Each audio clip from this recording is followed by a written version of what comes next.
Quando falamos em citricultura, ela não contempla apenas a laranja. Faz parte desta cadeia a tangerina e o limão. No caso da laranja, ela se mistura com a história do nosso Brasil. Olha só que curioso, em 1530, os portugueses trouxeram as primeiras sementes para o Brasil e elas foram plantadas nos estados da Bahia e também de São Paulo. Quanta história temos para contar aqui em relação a essa fruta, hein? Que está presente praticamente na mesa de todo consumidor e também é muito relevante para o agronegócio. Afinal, nós somos o maior produtor da fruta e o maior exportador do suco de laranja.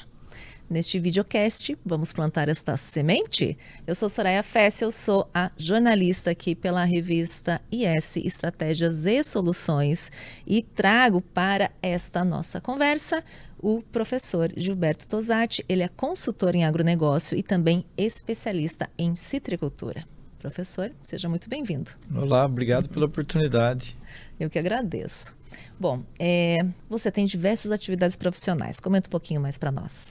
Bom, eu sou agrônomo formado em Jaboticabal pela Unesp e com especialização na área de entomologia na Universidade da Flórida, onde é um estado que produz muita laranja, então sempre foi um sonho estar estudando lá e participando da citricultura da Flórida. E quando eu retornei para o Brasil, já comecei como consultor, dando consultoria em pomares de laranja, desde a área de pragas, né, de manejo integrado de pragas. Naquela época a gente já tinha um objetivo que era reduzir a quantidade de pesticidas através dessas estratégias, né? E com isso a gente foi dando consultoria aqui e acolá e aumentando as consultorias, até que depois eu também criei algumas empresas, uma de viveiro de muda de laranja, outra de fertilizante organo-mineral, tudo sempre ligado à citricultura e também a criação de um grupo de consultores que foi também no início, há 27 anos atrás. Então eu sempre tenho trabalhado nessa área de consultoria e agora dando aulas também, né, no MBA de agronegócio, do PSEG, sempre falando sobre citricultura. Está no sangue. Está no sangue.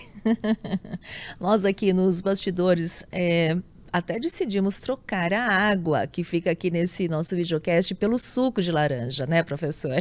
Sim, ótimo. E mais saudável. Mais saudável, tem vitamina C e inclusive foi recomendado muito na pandemia o consumo dessa fruta. Então gostaria que você falasse um pouquinho mais quais são as propriedades dela.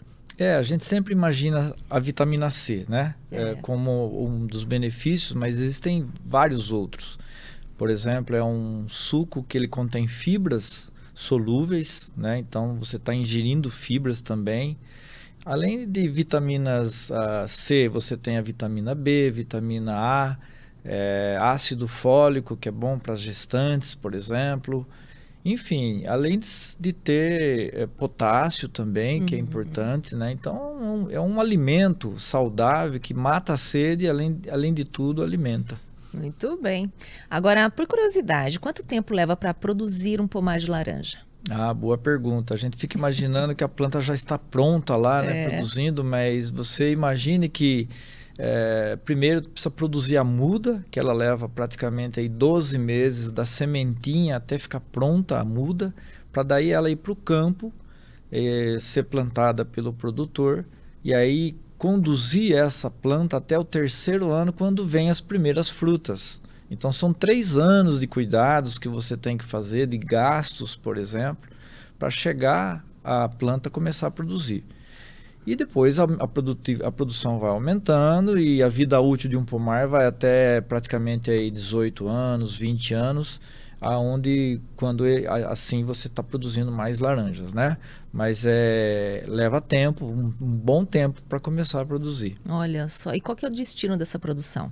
Então, é interessante essa pergunta, porque no Brasil, basicamente 70% da produção vai para suco de laranja.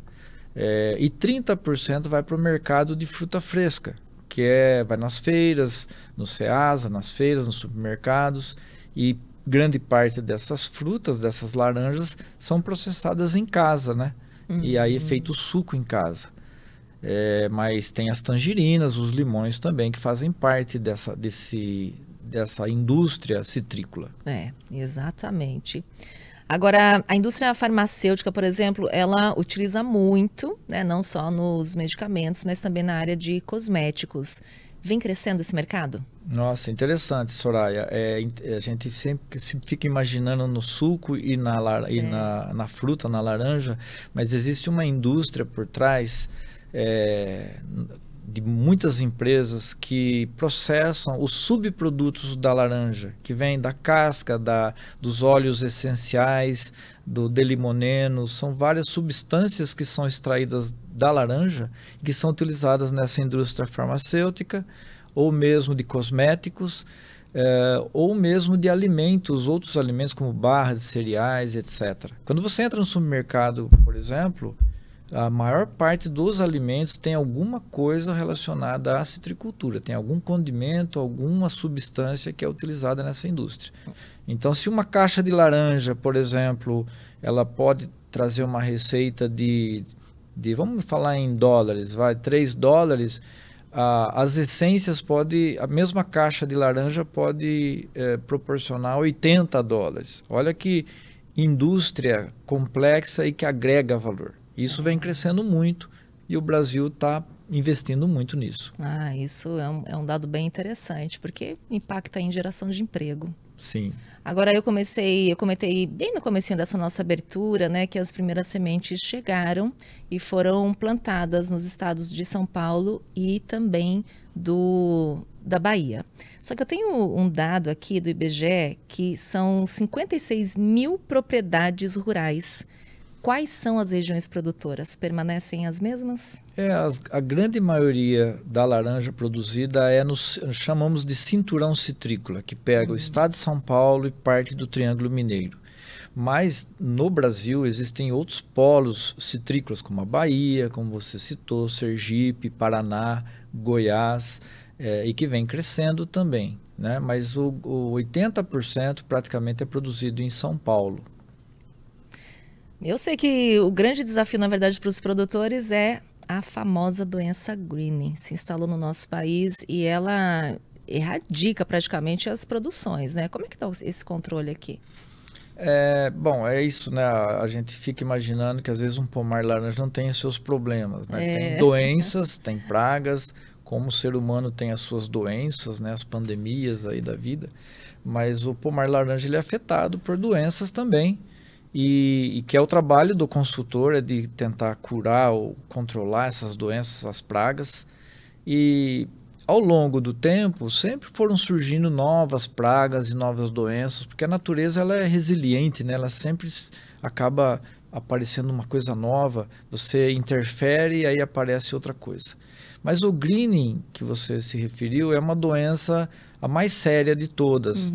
É a doença que realmente afeta a planta porque ela é sistêmica. Ela entra dentro da planta e faz com que ao longo do tempo essa planta vai declinando. Ela não faz mal para o ser humano, de forma nenhuma.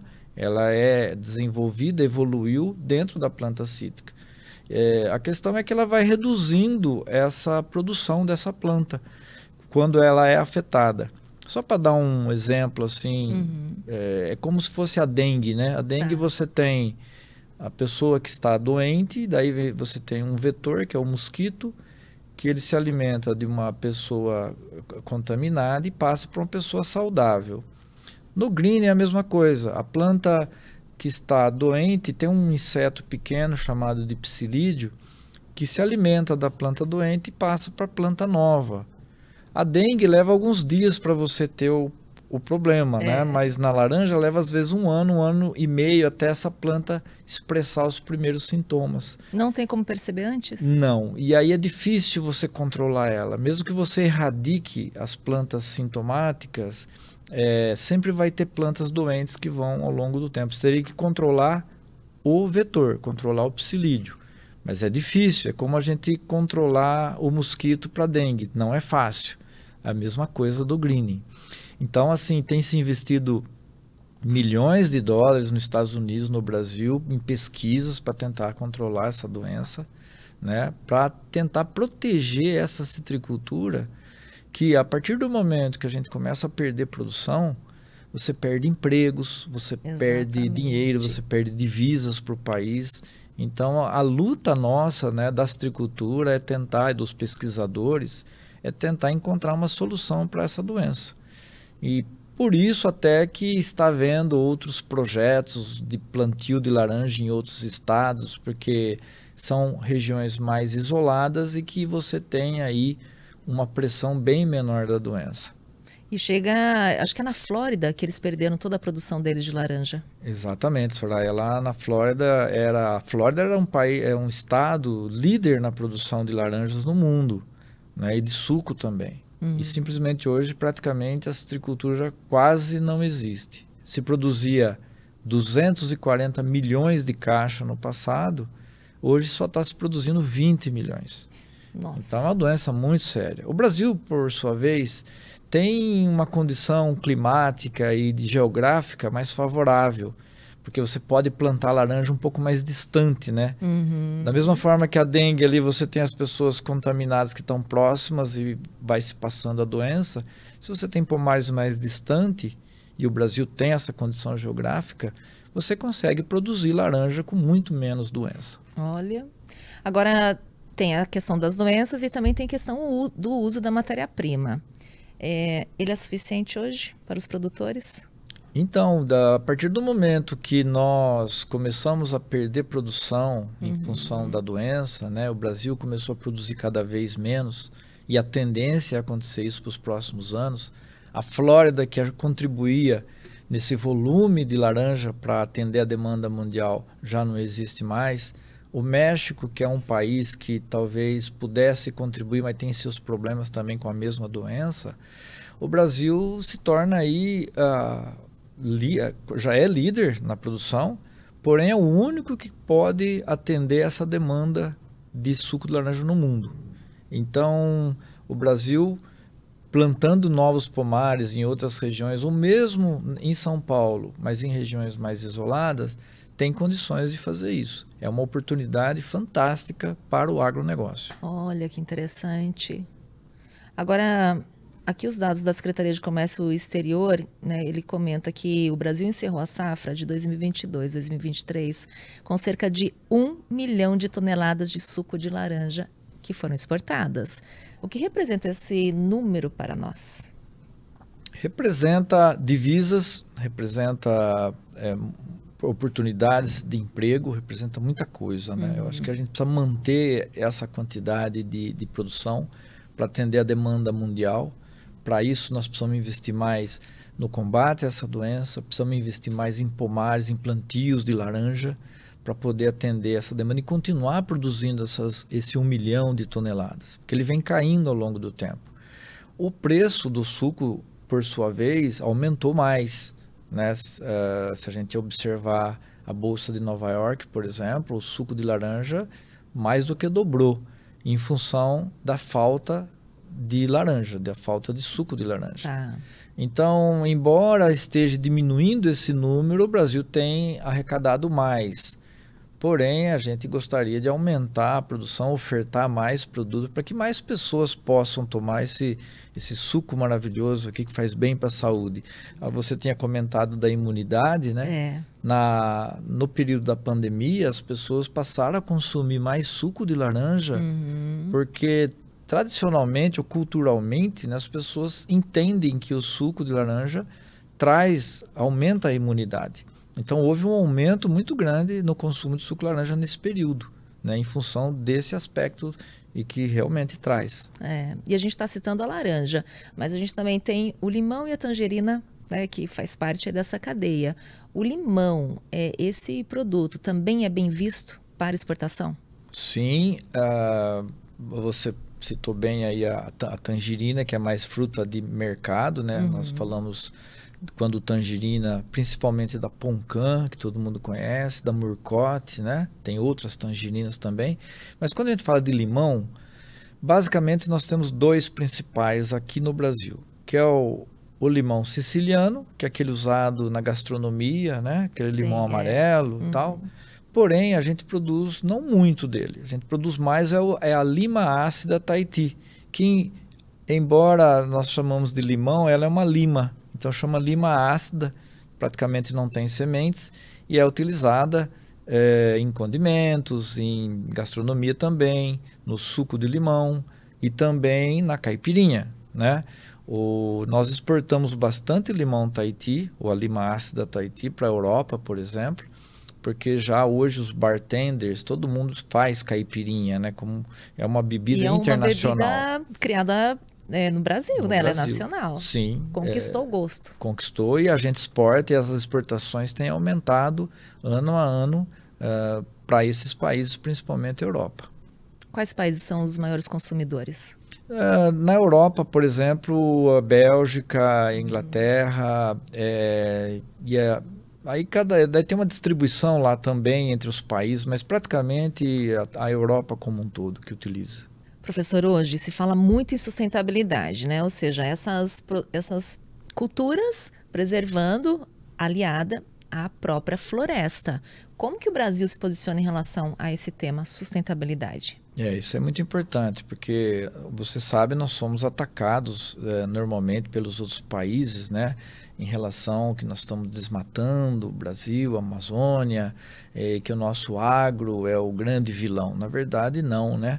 Nós temos o agro, ele é tão importante para o mundo, porque o grande papel do Brasil é produzir alimentos para o mundo, e isso é importante.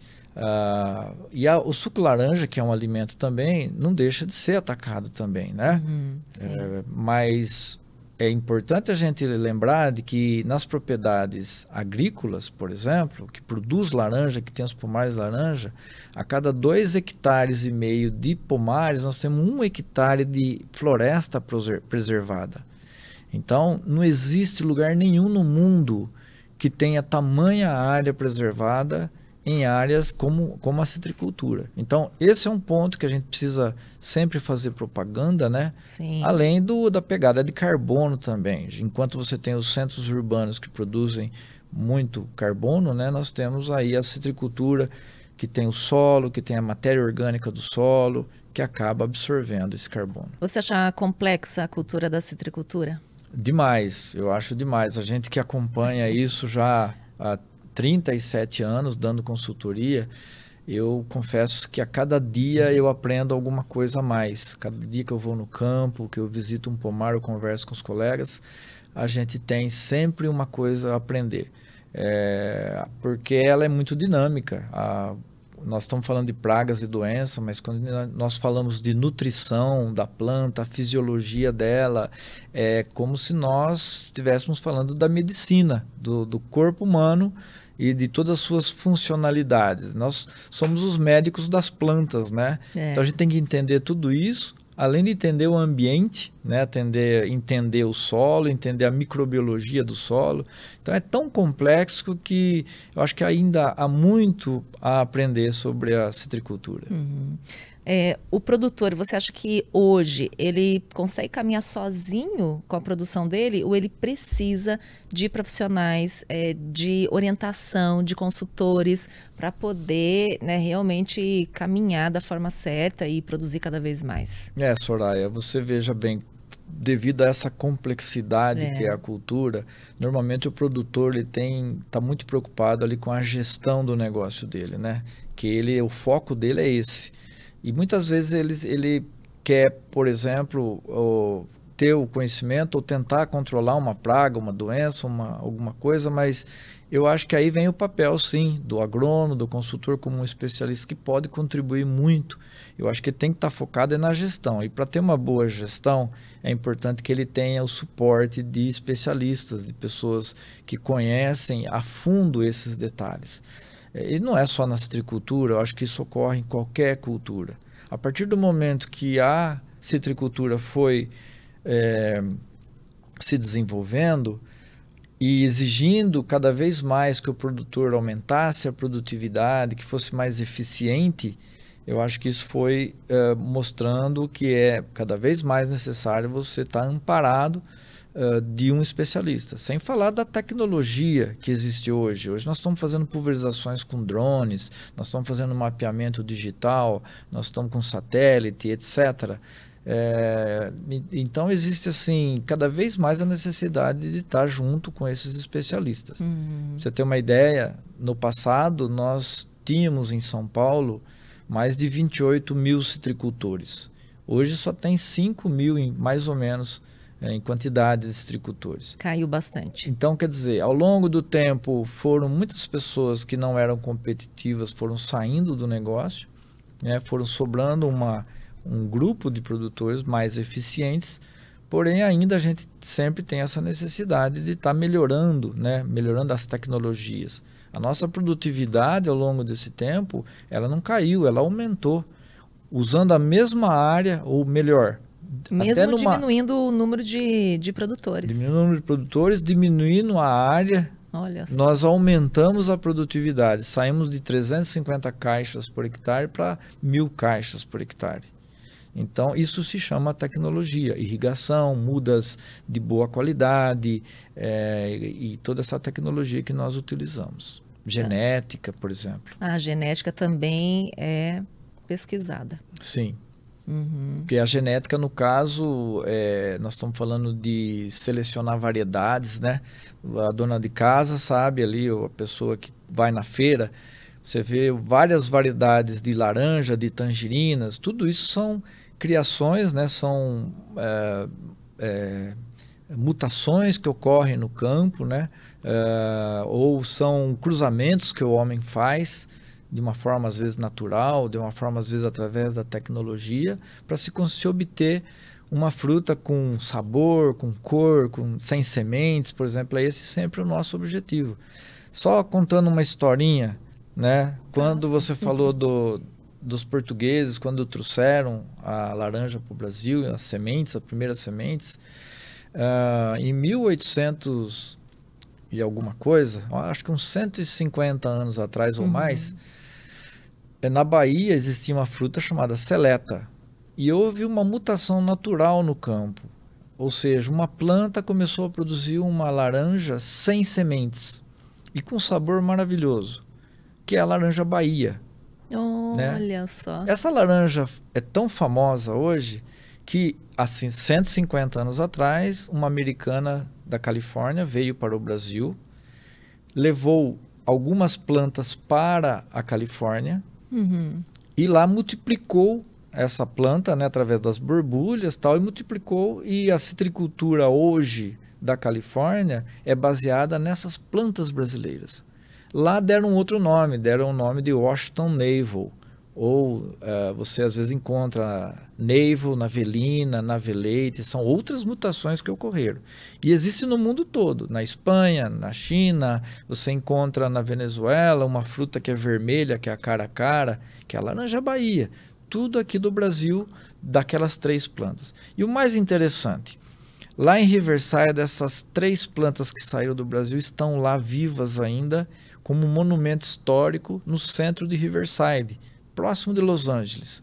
Então quem vai para lá, eu vou estar indo agora nesse final de mês, agora em março, participar de uma conferência sobre green, né, que nós vamos apresentar uns trabalhos, e lá a gente vai visitar essas 3 plantas que, como é que elas ficaram vivas até hoje? Eles foram fazendo enxertia embaixo dela com outras plantas, outros cítricos, e ela está se mantendo lá até hoje como um monumento histórico. Olha, que são aquelas plantas brasileiras. Isso, e tem, né? Você vê onde é que é a origem dela? Isso, e tem uma placa lá de bronze contando toda a história. Muito interessante. Não dá para viver mais sem a tecnologia. Porque essa fruta, né, assim, a citricultura de uma forma geral, nós temos o ano inteiro sendo produzido aqui no nosso país em função do clima.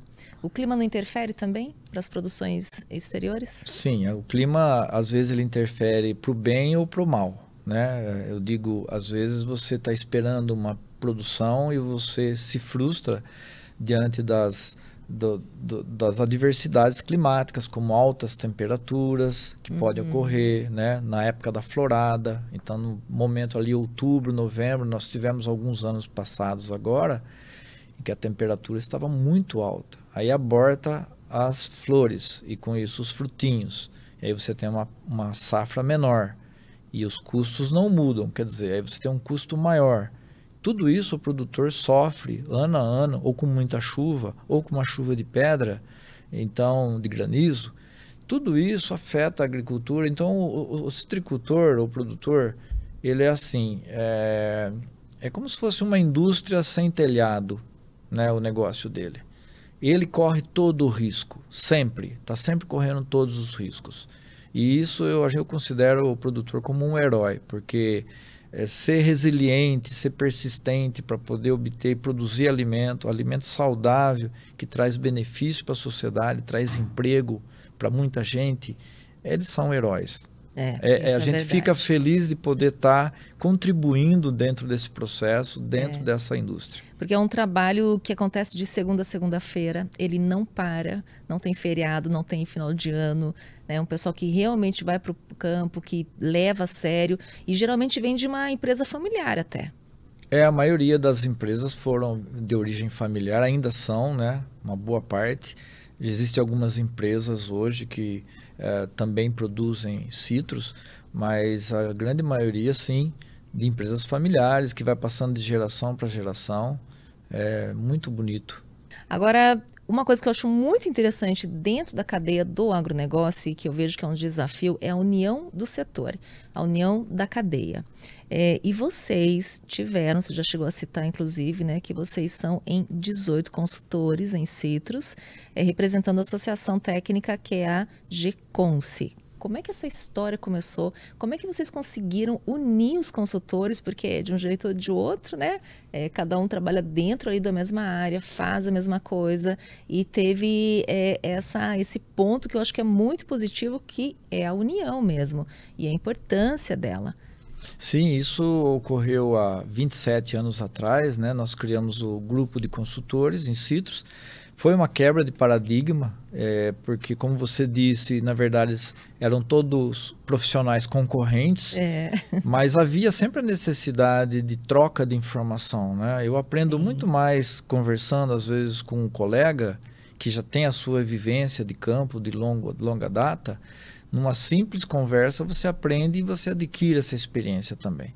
Então, a ideia foi essa de juntar os profissionais que já trabalhavam no campo para trocar informação. Todos os meses nós nos reunimos para isso. É uma associação sem fins lucrativos e que o objetivo dela é contribuir para a citricultura. Nós ganhamos em conhecimento, a gente tem até uma revista, que é a Citricultura Atual, e nós divulgamos essas informações que nós discutimos através de palestras, através da revista também. Então foi uma quebra de paradigma. Hoje o grupo GECONSE é 19 pessoas, 19 profissionais, contribuindo aí para o setor, para o agronegócio citrícola. Como é que é o trabalho de vocês no campo? O trabalho, cada um tem uma especialidade, né, muitas vezes, né? Então nós temos nesse grupo pessoas especializadas na área de pragas, outros de doenças, outros de nutrição, outro de fertilidade, economia. Alguns têm várias especialidades, né? Irrigação, por exemplo, oferta de irrigação. E o trabalho, cada um tem os seus clientes e de forma individual faz o seu trabalho com esses clientes. Mas muitas vezes a gente lança a mão de chamar os colegas para contribuir também, né? Se eu tenho alguma área que eu não sou muito bom, eu vou chamar meu colega que tem mais conhecimento e aí se faz um trabalho conjunto, né? É assim que a gente trabalha. E aí vai melhorando cada vez mais a vida dos produtores. Exatamente. Esses produtores assistidos, com certeza eles têm o conhecimento não do consultor dele apenas. Ele tem o conhecimento de 19 consultores. Quando eu visito o meu cliente e levo informação, não é só a experiência do Gilberto, mas é a experiência de 19 profissionais de alto nível e que as informações são também de alto nível. Isso é importante para a gestão, como eu estava dizendo, do citricultor, para ele tomar as suas decisões de forma correta e de forma eficiente. E deve ser um desafio para eles. Com certeza. A gestão. Com certeza. Para eles também. Hoje nós também assessoramos nessa área de administração também, de negócio. Antigamente o consultor ele só dava uma recomendação, fazia uma recomendação do adubo que ia utilizar ou do controle da praga. Não, hoje você tem que ser, além de especialista na área de pragas e doenças, na área de economia, na área de fertilidade, administração, psicologia, você tem que ser tudo, né? Aí para poder contribuir e ajudar o produtor a ter sucesso no seu negócio. O sucesso dele é o sucesso nosso. É verdade. E está aberto para todos os produtores do Brasil inteiro? Sim, está aberto. E está para fora também. O grupo nosso também presta consultorias para outros países também. Ai, que interessante. O Brasil hoje é uma liderança, né? Então, até no aspecto técnico hoje, outros países, outras citriculturas buscam assim o conhecimento que o Brasil tem. O Brasil é líder e ponto final. E esse olhar estrangeiro, quando busca a citricultura nossa, o que eles mais vêm buscar? Hoje, principalmente em relação ao controle do greening, que o Brasil tem uma experiência já, né, de controle, tem uma condição assim melhor em relação a alguns países. Então, em parte, vem buscar por isso, mas também na parte técnica, a parte de nutrição, a parte de fertilização. Então, existem muita coisa que a gente pode contribuir, sim. Pronto. Bom, eu gostaria, para a gente encerrar, que você deixasse uma mensagem aqui para os nossos produtores brasileiros, né? Que deixasse também uma mensagem para os nossos consumidores, né? Que toda a cadeia aí se completa. Eu acho assim que para os produtores, né, que estão envolvidos com o agronegócio, é buscar sim sempre a eficiência, buscar o conhecimento, né, o estudo, estudar, buscar especialistas, como nós dissemos aqui também, porque é uma cultura que, por ter muito risco, qualquer coisa que você erre te custa muito dinheiro. Então, é importante ter alguém sempre contribuindo, ajudando a tomar decisões. Esse é um primeiro ponto. É um setor assim que ainda tem muito a contribuir ainda. Eu acho que o produtor precisa plantar mais laranja, né? Não só o produtor, mas outros produtores que não são citricultores. O Brasil precisa produzir mais citros, laranja, porque só o Brasil tem condições hoje de atender a demanda mundial. Você tem a China, por exemplo, que é um grande produtor de citros, é o maior produtor de citros, mas não de laranja. Laranja é o Brasil. Mas tudo que é produzido lá é consumido lá. A Flórida já não é mais e nem vai conseguir produzir mais laranja, dificilmente. Você tem outros países que não tem aonde crescer, não tem aonde expandir a citricultura. O Brasil, como eu disse, geograficamente, aí tem outros estados, outros clima. Ele é privilegiado. Privilegiado. Então, assim, nós temos que investir mais nesse setor. É o que está acontecendo agora, né? Até porque os preços estão muito bons, então a receita assim, do produtor melhorou muito, né? A gente espera que os próximos 10 anos continue assim. Olha, o futuro promissor. E para a sociedade, volto a dizer, você já está abrindo essa oportunidade, né? Mais uma vez, comentando sobre esse suco maravilhoso que a gente consome, pode consumir de manhã, por exemplo, já de manhã. A cor dele já é uma coisa que chama atenção quando a pessoa já levanta e acorda. Quando ela olha a cor amarela, isso tem um efeito para a pessoa também positivo, né?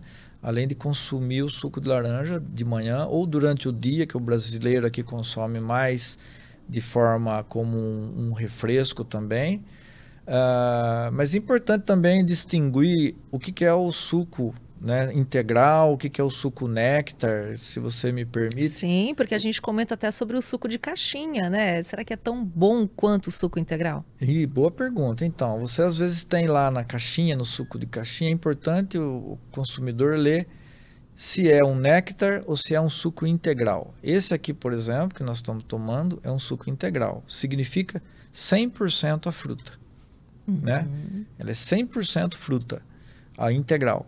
Já um suco caixinha néctar, tem integral caixinha também, mas o néctar já é metade suco, água e muitas vezes açúcar adicionado.